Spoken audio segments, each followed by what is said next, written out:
Hello, and welcome back to another episode of Reduce, Reboot, Recycle. I'm Veasbot, your guide to lateral thinking with withered technology. Today, we're diving into desktop memory, specifically how upgrading your RAM can give your CPU some much-needed breathing room. And today, I'll make you a deal. If you learned one thing from this video, click the like button. If you learned 3 things, click subscribe. And if you were taught 5 or more things, consider passing it on to a friend to share the knowledge.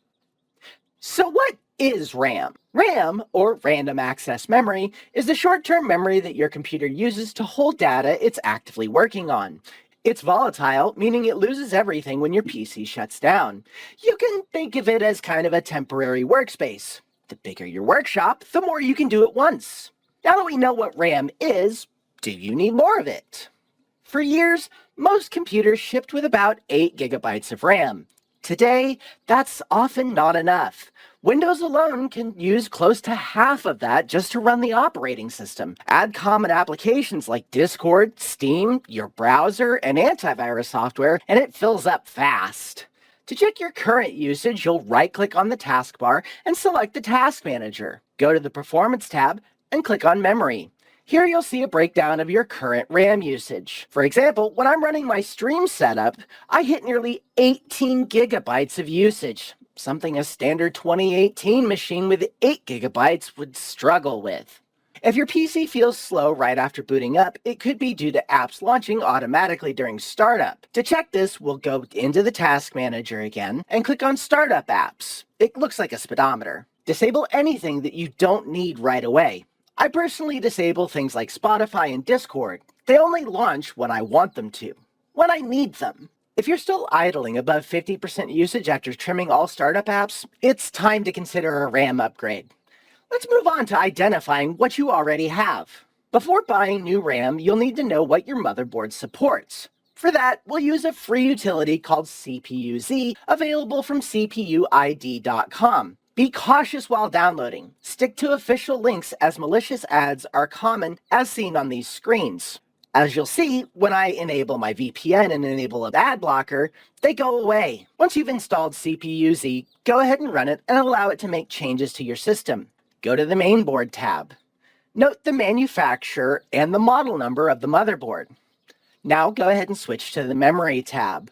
Identify what DDR version you are using and current speeds. This is critical as different DDR types are not compatible with each other.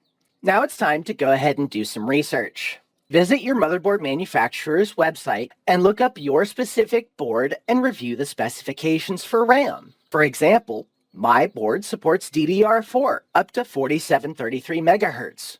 But just because the board supports it doesn't mean the CPU can handle it. For instance, my Ryzen 9 5950X, a Zen 3 CPU, is known to run most reliably at 3600 MHz. So that's a sweet spot that I shop for. We also recommend checking online forums or Reddit threads to see what configurations others are using successfully with your same CPU and motherboard.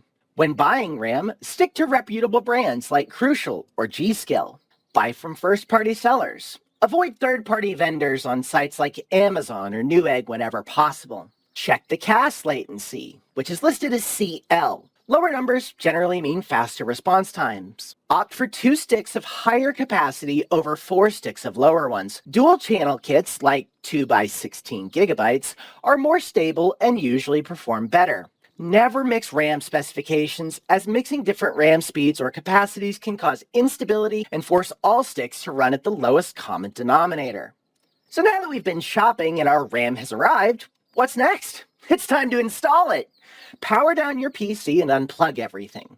Place the tower on a non-conductive surface, remove the side panel, and orient the case with the open side facing up. Ground yourself by touching the metal part of the case. Removing old RAM is a relatively easy process. Push down and outward on the locking tabs. The sticks should pop free. Lift them out and place them aside, avoiding contact with the gold pins.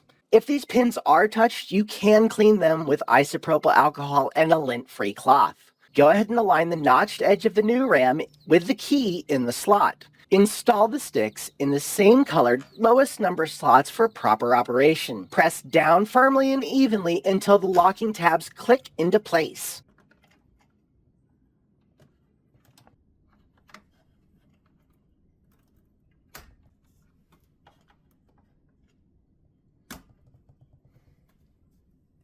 Then, if you're not superstitious, go ahead and pop the side panel back on and plug everything back in. When you power the system back on, your motherboard may prompt you to enter setup. If it doesn't, press the appropriate key, which is usually delete, F2 or F12, to enter your BIOS. Once in the BIOS, find your memory settings and enable XMP or Expo profile, then go ahead and save and exit. This will set the memory to its advertised speed. Otherwise, it'll run at the slower default. Once in Windows, reopen CPU-Z and verify your new RAM is recognized and running at the correct frequency.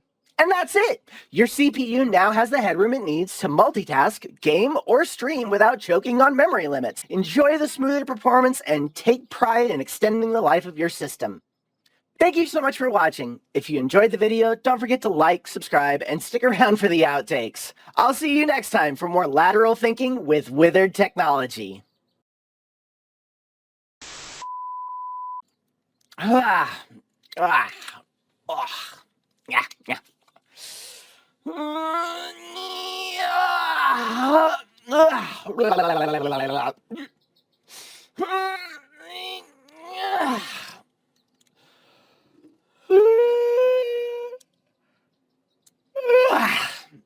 Okay.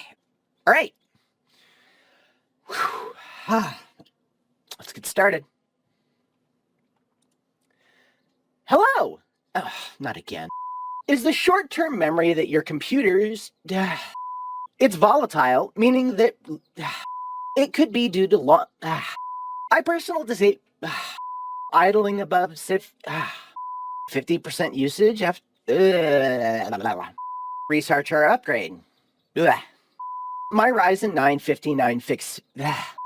a Zen 3 CPU is known to moan... Stick to reputable band... Removing the rolled RAM. Install the 6... 10 minutes of work and that many screw-ups. That's going to be a good outtake reel.